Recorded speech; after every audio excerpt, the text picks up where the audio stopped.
జిల్లా సమగ్ర నివేదికకు స్వాగతం. ఈ కార్యక్రమం ద్వారా ఆయా జిల్లాల్లో జరుగుతున్న సంఘటనలు, అభివృద్ధి కార్యక్రమాల అమలు మొదలైన అంశాల గురించి తెలుసుకుంటున్నాం కదా. ఈ రోజు ఖమ్మం జిల్లా నుంచి బండారు రమేష్ గారు అందుబాటులో ఉన్నారు. ఆయన అడిగి అక్కడి వివరాల్ని తెలుసుకుందాం.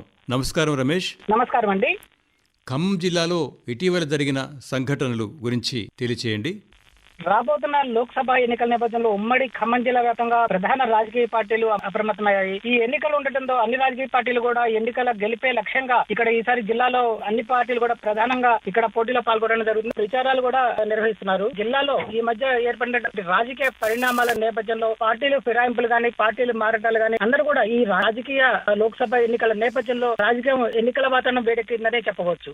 లోక్సభ ఎన్నికల షెడ్యూల్ ప్రకటించడంతోనే కోడ్ అమల్లోకి వచ్చింది కదా. జిల్లాలో ఎట్లా అమలు జరుగుతున్నది ఈ కోడ్? జిల్లాలో కోడ్ను పకడ్బందీగా ఇక్కడ అమలు చేసేందుకు జిల్లా కలెక్టర్ విపి గౌతమ్ ప్రత్యేక శిక్షణ కార్యక్రమాలు నిర్వహిస్తున్నారు. అందులో భాగంగా ఇక్కడ ఉన్నటువంటి అధికారులకు శిక్షణ ఇచ్చి వాళ్ళందరూ కూడా ఎటువంటి చర్యలు చేపట్టాలి, ఎలా చేయాలని కూడా ఇక్కడ చెప్పడం జరిగింది. ఇక జిల్లాలో ఉన్నటువంటి ముఖ్యంగా ఎటువంటి అవాంఛనీయ సంఘటనలు జరగకుండా ఇక్కడ అన్ని రాజకీయ వర్గాల పార్టీ వారు కూడా ఇక్కడ అందరూ ఎన్నికలు సజావుగా నిర్వహించేందుకు ఇక్కడ ఏర్పాటు చేయడం కూడా జరిగింది.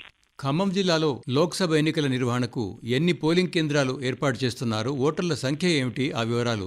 ఖమ్మం లోక్సభ స్థానం కోసం ఇక్కడ ఎక్కువ మంది అభ్యర్థులు, పోలింగ్ కేంద్రాలు కూడా ఎక్కువగా ఉన్నాయి. ఇక్కడ అభ్యర్థులను బట్టి కూడా ఎక్కువగా ఈ నామినేషన్ దాఖలు చేసే విధంగా కూడా అధికారులు చర్యలు తీసుకున్నారు. ఖమ్మం జిల్లాలో 7 అసెంబ్లీ నియోజకవర్గాల పరిధిలో 1850 పోలింగ్ కేంద్రాలను ఏర్పాటు చేయనున్నారు. కొంత మావోయిస్టు ప్రభావిత ప్రాంతాలు కూడా ఉండడంతో అధికారులు గట్టి భద్రతా చర్యల మధ్య ఇక్కడ పోలింగ్ నిర్వహించేందుకు కూడా ఏర్పాటు చేస్తున్నారు. గతంలో ఇక్కడ కమ్యూనిస్టుల ప్రాబల్యం ఉన్న ప్రాంతాల్లో కూడా ఎక్కువగా పోలీసు బందోబస్తును ఏర్పాటు చేయడం జరుగుతుంది. అలాగే ఖమ్మం లోక్సభ పరిధిలో ఇక్కడ ఉన్నటువంటి అంటే వైరా, సత్తుపల్లి, ఖమ్మం, మధిర, పాలేరు, అలాగే భద్రాద్రి కొత్తగూడెం జిల్లాలోని అశ్వారావుపేట అసెంబ్లీ నియోజకవర్గాలు అన్ని కూడా ఇక్కడ ఉన్నాయి. వీటన్నిటిలో కూడా ప్రతి నియోజకవర్గంలో కూడా భారీ పోలీసు బందోబస్తు మధ్య ఇక్కడ ఎన్నికలు నిర్వహించేందుకు అధికారులు ఇప్పుడు చర్యలు చేపట్టడం జరుగుతోంది.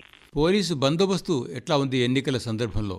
ఏజెన్సీ ప్రాంతం ఎక్కువగా ఉండడంతో పోలీసులు గట్టి నిఘాను ఏర్పాటు చేశారు. ఇక్కడ ప్రతి చోట కూడా సీసీ కెమెరాలు ఏర్పాటు చేసి ఎన్నికలు సజావుగా నిర్వహించేందుకు ఇక్కడ ఉన్నటువంటి పోలీస్ కమిషనర్ సునీల్ దత్ ఆధ్వర్యంలో ఇక్కడ ఇప్పటికే పోలీస్ శాఖ అధికారులు ఇక్కడ చర్యలు చేపట్టడం జరిగింది. అలాగే ఓటర్లో భయాన్ని పోగొట్టే విధంగా కూడా ఇక్కడ పోలీసులు తగిన చర్యలు చేపట్టడం కూడా జరుగుతుంది. జిల్లాలో పోలీసులు పర్యవేక్షణ మధ్య ఓటర్లు నిర్భయంగా ఓటు వేసేందుకు ఇక్కడ పోలీసు అధికార యంత్రాంగం కృషి చేస్తోంది.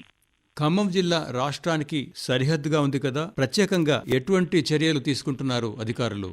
ఖమ్మం చూసుకున్నట్లయితే ఇక్కడ రాష్ట్ర సరిహద్దు ఇది. ఎందుకంటే ఒక పక్క ఈ భద్రాద్రి కొత్తగూడెం జిల్లా నుంచి ఏజెన్సీ ప్రాంతం ఛత్తీస్గఢ్ అట్లనే ఒడిశా స్టార్ట్ అయితే, అలాగే ఇటు ఖమ్మానికి ఆనుకొని ఇటు ఆంధ్ర ప్రాంతం ఉంది. ఇక్కడ ఏ విధంగా చూసుకున్నా కూడా ఎక్కువ పటిష్ట బందోబస్తు మధ్య అంటే ఇక్కడ చెక్ పోస్టులను సుమారు ఇప్పుడు 44 చెక్ పోస్టులను అంతరాష్ట్రీయ సరిహద్దుల వల్ల ఏర్పాటు చేశారు. అలాగే జిల్లాకి నలుమూలల నుంచి వచ్చే ప్రధాన రహదారుల వద్ద కూడా చెక్ పోస్టులు ఏర్పాటు చేసి విస్తృత తనిఖీలు నిర్వహిస్తున్నారు.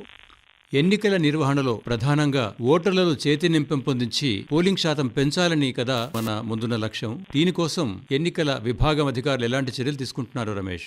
ఈసారి ఎన్నికల కమిషన్ నివేదిక ప్రకారం స్వీప్ కార్యక్రమాల ద్వారా ప్రతి గ్రామంలో కూడా ఓటర్లకు అవగాహన కార్యక్రమాలను నిర్వహిస్తున్నారు. అందరూ కూడా ఓటును సద్వినియోగం చేసుకునే విధంగా ఇప్పటికే పాఠశాలలో కానీ, కళాశాలలో కానీ అందరూ కూడా విద్యార్థులకు చెప్పడం జరిగింది. 60 సంవత్సరాల పైబడిన ఓటర్లకు కూడా బ్యాలెట్ ఓట్లను కూడా ఇవ్వడం జరుగుతుంది. ప్రతి ఒక్కరూ కూడా ఓటు హక్కుని సద్వినియోగం చేసుకునే విధంగా అధికారులు ఇక్కడ చర్యలు తీసుకోవడం జరుగుతుంది. అందులో భాగంగా స్వీప్ కార్యక్రమాల భాగంగా ప్రతి గ్రామాల్లో కూడా అవగాహన కార్యక్రమాలు నిర్వహిస్తున్నారు. జిల్లా కలెక్టర్ నేతృత్వంలో ప్రతి ఒక్కరు కూడా అవగాహన కార్యక్రమాలు నిర్వహిస్తూ ఓటు సక్రమంగా వినియోగించుకోవాలని కూడా ఇక్కడ అవగాహన కార్యక్రమాలు నిర్వహించడం జరుగుతోంది. ఎన్నికల్లో అవకతవకలు జరగకుండా సివిజిల్ లాంటి ఒక ఫిర్యాదుల వ్యవస్థను కూడా ఏర్పాటు చేసింది కదా ప్రభుత్వం. దీనికి సంబంధించిన వివరాలు ఏమిటి? ఈసారి ఎన్నికల్లో సివిజిల్ యాప్ గురించి ప్రతి ఒక్కరికి అవగాహన కార్యక్రమాలను ఇవ్వడం జరిగింది. ఎందుకంటే ఈ సివిజిల్ యాప్ ద్వారా ఎక్కడైనా ఎటువంటి అక్రమాలు జరిగినా కూడా వెంటనే ఒక ఫోటో అప్లోడ్ చేయడం ద్వారా అక్కడ జరిగే సంఘటనలను అధికారులకు తెలుస్తాయి. అలాగే అధికారులు వెంటనే అది వచ్చిన 24 గంటల్లో చర్యలు తీసుకోవడం జరుగుతుంది. అలాగే వాళ్ళ వివరాలు కూడా గోప్యంగా ఉంచడం జరుగుతుందని కూడా చెప్పడం జరుగుతుంది. ప్రతి ఒక్కరు సివిజిల్ యాప్ ద్వారా ఎటువంటి అవినీతికి పాల్పడకుండా ఎక్కడైనా సరే డబ్బులు పంచినా, ఎటువంటి సంఘటనలు జరిగిన ఎలక్షన్ కోడ్లకు విరుద్ధంగా ఎటువంటి జరిగినా కూడా ఈ సివిజిల్ యాప్ కు ఫిర్యాదు చేసే అవకాశాన్ని ఈసారి ఎన్నికల సంఘం కల్పించింది. ధన్యవాదాలు. ఖమ్మం జిల్లా నుంచి బండారు రమేష్ అందించిన వివరాలు విన్నాం కదా. జిల్లా సమగ్ర నివేదిక కార్యక్రమంలో మరో రోజు మరో జిల్లా గురించి తెలుసుకుందాం. అంతవరకు సెలవు. నమస్కారం.